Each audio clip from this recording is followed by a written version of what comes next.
Hey YouTube, what's up? Today I'm going to be showing you a review of the Yeti microphone by Blue. Let's get started.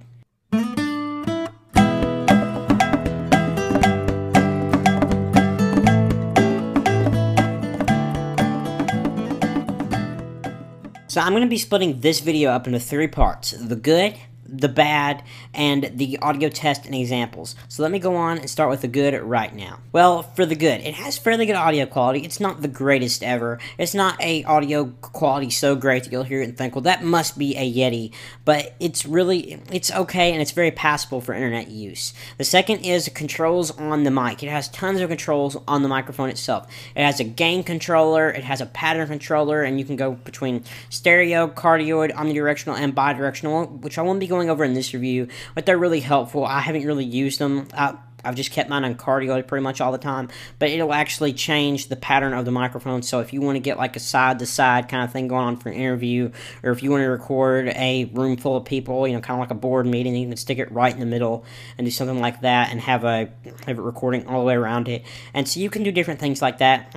And it's really nice if you're going to be doing interviews, you know, like at your desk or in a studio or something. So the next thing is it has a no latency headphone jack, which is really nice, which it doesn't work very well on my unit, but I think it may just be defective in that case, but because I got mine from a third party. But it does have that, so if you're wanting to hear, you know, what the microphone is getting, you can do that right from the microphone. Next and the last control is it has a mute button, which is really nice to have, so I can actually use that mute button, and I actually forgot one, which is the volume knob for the headphone jack, which is cool. Oh, okay, I guess. And then another thing is it folds up, which is really nice. You can actually fold it in, and it works really well. A little bit smaller, and it's THX certified, which really means nothing. It's just kind of a fancy name, you know, for marketing and things. But it is there, and it's kind of bragging rights to your friends. So that's the good. Let's talk the bad. And the first bad I have with this microphone is it's heavy. It is extremely heavy. You could use this as a paperweight easily. And if you've got a microphone stand, to keep the bass, because this is a great paperweight. But it's a really chunky, big stand, so it's going to take up a lot of room on your desk, I think. But if you need something like that, it's very sturdy. If you need something like that, it's there for you, which I don't think it's that big of a positive because it's really hard to carry around. The next is it's big, which also makes it hard to carry around. It actually covers up part of my screen like it is now. If I set it right in front of me, I actually can't do a screencast and have this microphone in front of me at the same time because I find myself looking around to that bottom portion of my screen because it's just that big. The next is the microphone unit comes unscrewed a lot, which I think this is just my unit. It may be a little bit defective because I got it from a third party, not Blue, but it comes unscrewed a lot. So when I fold it up and I unfold it, it seems to come unscrewed a lot, and I don't really know how to fix that.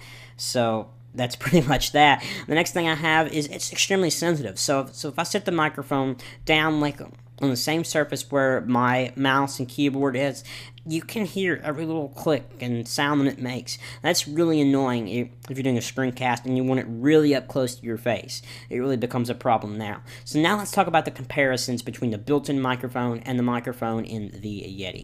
So this is what the microphone sounds like on my 27-inch iMac. Of course, it will sound a little bit different from Mac to Mac, but this is kind of what you'll get on a Mac of any kind pretty much, depending on, at least of now, which is 2011.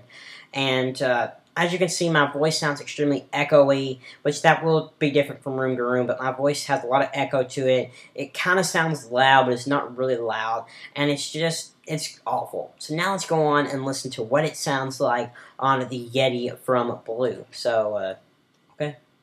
So this is what it sounds like on the Yeti microphone, and it sounds much better, obviously. It gives it a much better sound and a much better quality to it that you wouldn't get on the built-in microphone on my iMac.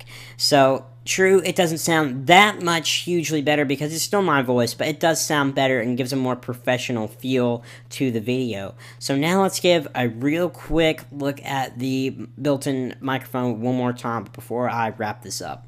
Okay, so now that you're back to me, I sound pretty much terrible, I know, at least with this microphone. So now, back to my friend here who will wrap up this review. So what is my final conclusion on this microphone? Well, for one, it is expensive. I think that $150 MSRP price tag, which you can get it cheaper like on Amazon or something, is kind of high, I think. And I think for sound quality to price, I think you're better off with the Snowball, because it's smaller, it's lighter. It doesn't necessarily look better because this is an aluminum finish and everything, but it's better, I think. It is much better, I think. And from the sound quality test that I've listened to, it sounds better to my ears, but maybe not. But I think that you're better off with that, unless you need these options of, like these cardioid, things like that. So this is pretty much my review, so thanks for watching.